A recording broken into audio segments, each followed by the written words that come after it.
What's up, legends? Welcome to The Huddle. Your ultimate source for the biggest headlines in world football starts right now. First up, David Ospina is firing back. The veteran keeper just got the nod from Néstor Lorenzo for the friendlies against France and Croatia. He's basically a lock for the World Cup roster. But there's a storm brewing. The media and fans are ripping into him, claiming he's putting the national team and the big stage ahead of his club, National. Ospina didn't hold back, saying the moment I signed with National, they became my top priority. I've poured everything into this team since day one, win or lose. I've always tried to lead, both on and off the pitch. Hearing people say I'm coasting for the World Cup hurts. Every time I've missed a game for National, it was because of alleged injury. This sport is my life. Integrity is everything. To myself, the fans, and this club, I have never, ever pushed National aside. That's the word straight from Ospina himself. He knows who signs his checks. But let's be real. Players get world stage fever and start playing it safe to avoid injuries. Some guys take their foot off the gas, but Ospina is shutting that talk down. Right now, the keepers headed to the big show are Camilo Vargas, Alvaro Montero, and David Ospina. The trio seems set in stone. Kevin Meyer was the dark horse, but that injury killed his momentum. He just barely made his return for Cruz Azul yesterday.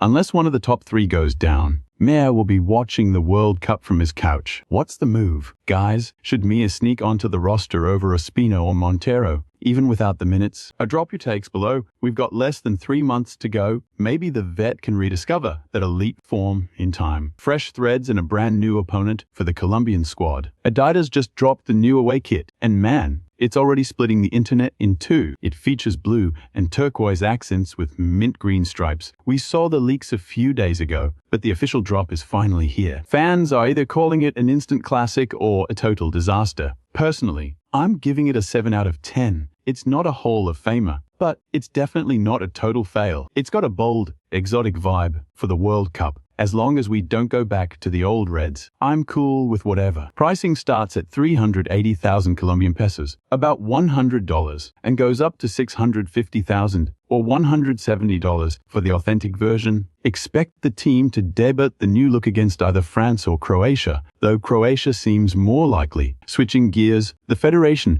just locked in a new opponent. Check out the latest announcement. As the final countdown to the World Cup begins, the Colombian national team will face Costa Rica for a massive send-off match at El Campín in Bogotá. Mark your calendars for May 29th. This is the final chance for fans to see the boys at home before they hit the world stage. Kickoff time is still pending, so there you have it. The big farewell happens against Costa Rica. It's a solid tune-up game without too much risk of injury. Here's how the schedule looks right now. March 26th vs Croatia, then March 29th against France. Then we skip to May 29th against Costa Rica, followed by Jordan on June 7th. Then the real deal, June 17th is Uzbekistan, June 23rd against the playoff winner, and finally, June 27th against Cristiano Ronaldo in Portugal. That's the final roadmap. There was talk about adding 2 more friendlies stateside, but that's just too much travel and grind for the squad. So for now, it's just Costa Rica and Jordan on the docket. Finally,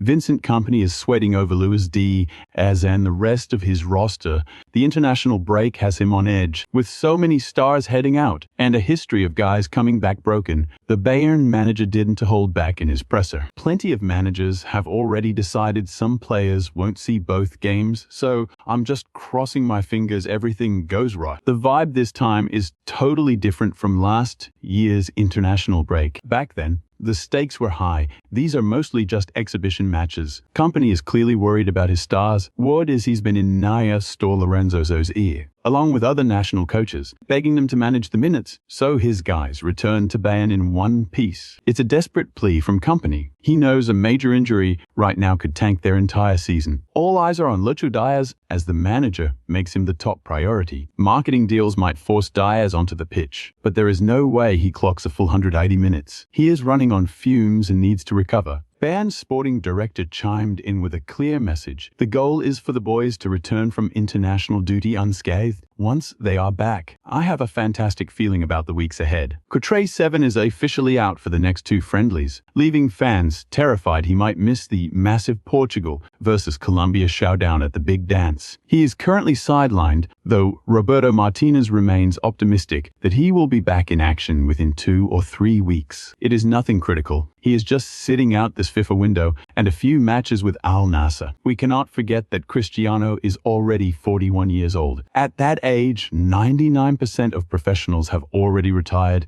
and the rare exceptions are almost exclusively goalkeepers. He is a total statistical anomaly in the sport. The man is doing everything humanly possible to secure one last shot at the world title. For now, the match against Colombia is still a go for the Portuguese star, ideally with a spot already locked up so the pressure is off. Moving on, the debate surrounding Jhon Durán just will not go away. Yesurum finally hit his breaking point in a heated interview, defending the kid against a wave of conflicting reports. The federation president sounded off with an aggressive tone, claiming Durán has been treated unfairly. A journalist fabricated a story that the public fell for, but absolutely nothing went down in the hotel or the locker room. I was with the team every single second during that stretch and witnessed zero drama. This is purely a performance issue. His presence depends entirely on his utility to the squad. It is up to him and the coach, and no one else. There is zero truth to the rumors about a bad attitude. Those stories were totally made up. Nothing happened behind the scenes, yet Lorenzo's mind is made up. Yesurum's words confirm the decision is final. He was left off the friendly roster, which effectively ends his journey. Durán is officially out of the tournament. His own actions pave the way for this exit. The striker might get a second chance down the road, but his time is up for now. He has been pushed to the sidelines, even though many believed he was the elite scorer the group lacked. Suarez has officially claimed the starting spot, and the hype surrounding his performance is reaching a fever pitch. We need his massive production at Sporting to translate directly to the national team colors. That is the latest on today's biggest stories. Stay tuned for more updates in our next video.